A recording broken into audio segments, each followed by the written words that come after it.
Okay, so Khamzat Chimaev got left behind and to play himself alone in the dirt because Dana White announced this middleweight rematch between Dricus du Plessis and Sean Strickland. I actually think this is quite ridiculous because no one's been asking for this rematch at all. No one is interested in this fight. In the last bout between these two guys, tap dancing around, clapping each other a little bit, and just cruising through the 5 rounds. And it's actually crazy. It just goes to show that one win in the UFC and your career will be at the top because you're going to be granted opportunities based on the basis of one spectacular win. So Sean Strickland beats Israel Adesanya and he gets several title opportunities, and it's actually crazy, crazy. He's shown nothing in the last fight. These two guys, and it begs the question of why Khamzat Chimaev, after his spectacular performance against Rob Whittaker, why is he now not fighting for the title? Now, this begs the question of what is even going on, because Khamzat Chimaev himself and Dana White, they refuse to elaborate on his situation. They refuse to talk about what's even going on. Can this guy even enter the United States of America? What's going on with his visa? And why is he not fighting beyond the Middle Eastern cards? And it's quite ridiculous. But in this video, I'm going to go through everything and explain why this guy didn't get the title shot because I made a video a month before in November. No title fight for Hamza Chimaev. I actually predicted minimal chances for this guy to get the title shot because after his spectacular win against Rob Whittaker, he was deflated. He was flat, and I knew he was not getting the title shot. Even he himself, he knew everything because he was not as enthusiastic after the fight. Actually, a very spectacular win. He made it look easy, easy, and crushed Rob Whittaker like he's nothing. And now he gets sidelined once again. And what is even the point? You hop on the hype train, and then it goes fast for a couple of stations, and then it breaks down, and then you have to hop off it and go walk yourself to your destination. So, what is even the point hopping on the train? Because like seriously, it's getting ridiculous. And then now the only thing left for this guy is to cry on the Twitter, and we've seen him being resentful on the internet and calling out Sean Strickland for no apparent reason, just because you're not allowed entry into the US, just because you're not reliable, and even if you were given the chance, you would not be defending the belt beyond the Middle Eastern cards. And so, what is even the point? So we've seen here on the Twitter, on his profile page, he is very salty, very, very resentful, and it's not looking good for our boy Hamza Chimaev. Everything was going well. He beat Rob Whittaker. He looked cool. He looked a little bit of a reformed guy with the glasses, looking like Steve Jobs, looking like he's going to present me a new iPhone release. And then now, looking like he's not getting any chances. Of course, if we look at the UFC rankings, he is even in a not so good of a place. He's third ranked in the division. And the only guy that is available is Israel Adesanya, but I do not know if this potential fight is going to happen. Of course, he can wait out the result between Dricus du Plessis and Sean Strickland, but in my opinion, it's very difficult. This guy is in so much trouble. Hamza Chimaev, he's been associated with some not so good people, and this is what is hindering his career completely. Apparently, from my investigation, I think he cannot enter any NATO nation because he has very close ties to RK. I'm not gonna even mention his name. I don't want assassins, running down my block and finding me in my bed sheets and then completely uh, whacking me in the head. So it's not looking good. It's not looking good. This guy is closely associated, basically babysitting RK's children, you know, putting them in their beds to sleep and waiting for them if they had their supper. And it's getting ridiculous. And of course, RK has his Ahmad Jim that recruits to his personal army. And this personal army is apparently invading, in the Ukraine. They are beyond the front lines and they are actually waging war against NATO.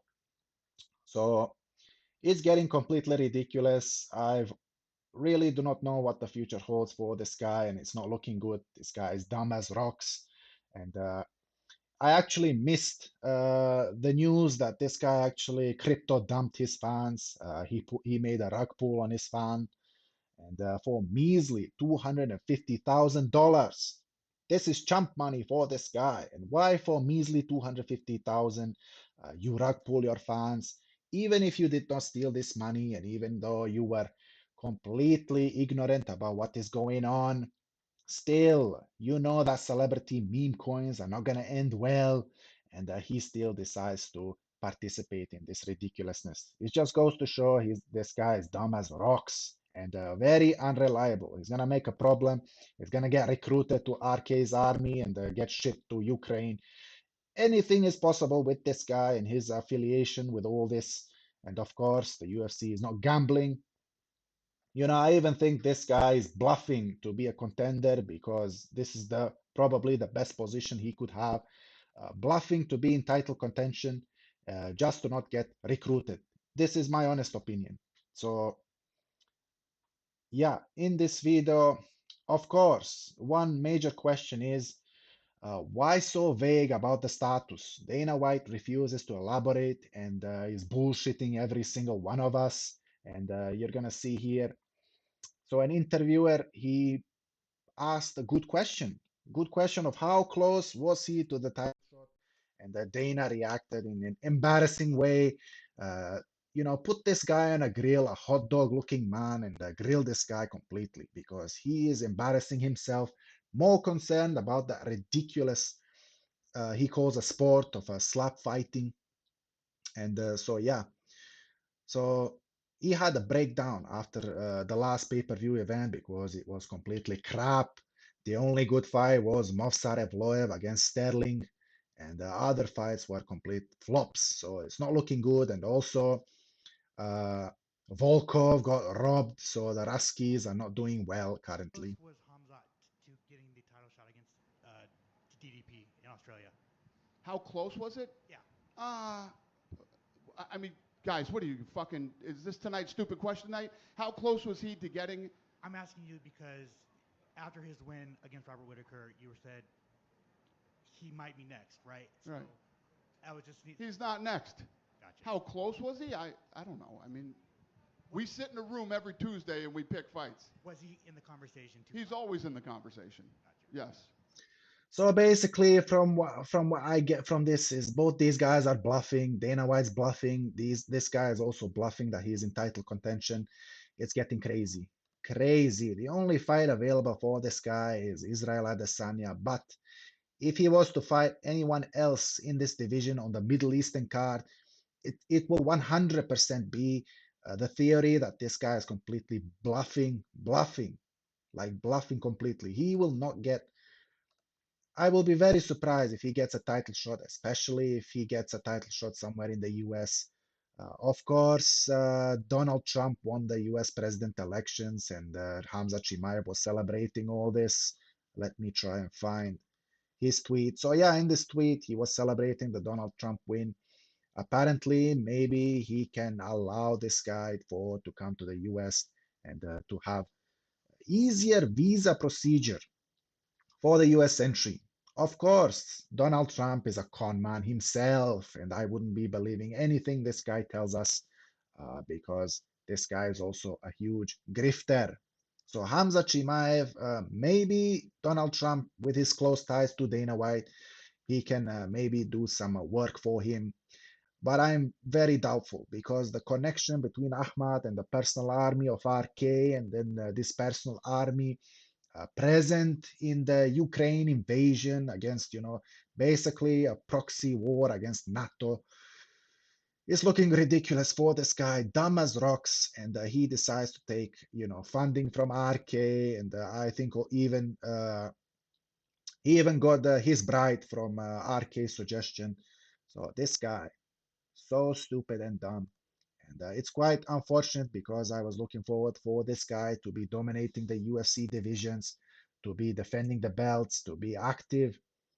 But all we got is a, you know, is a hype train that broke down into pieces, and then people come in and then they, make some patch, they fix a little bit, they put on, the wheel, and they wield some of the broken cracks, and then it goes again, and then it stops, and then every single time. And I'm not going to be on this hype train. I have to be honest, after the Rob Whittaker victory, it was so spectacular, so dominant, so good, that I really thought that, maybe there is some chances. But then again, after I saw the post-fight press conference, he was flat. He was not so enthusiastic. He didn't believe in himself that he was going to get the title shot. So for me, this is all gray area. And Dana White, this clown, human hot dog looking man, the pink man himself, refuses to elaborate, to explain, and to tell us. So basically, in UFC, a lot of these guys are bluffing, and you need to bluff your way into title contention. You need to bluff your way into some opportunities, and then you need to bluff your way into selling pay-per-view tickets. So yeah, that's all for this video. I wanted to explain what's going on. People not so delighted for this fight to be happening. And for me, I'm indifferent. Of course, this fight is going to be crap. And we have to sit through the ridiculous build-up. These guys talk way too much and deliver nothing in the octagon. It's all sloppy. It's all slow. It's not looking good, not looking good at all. It's ridiculous. The middleweight division is a little bit stale.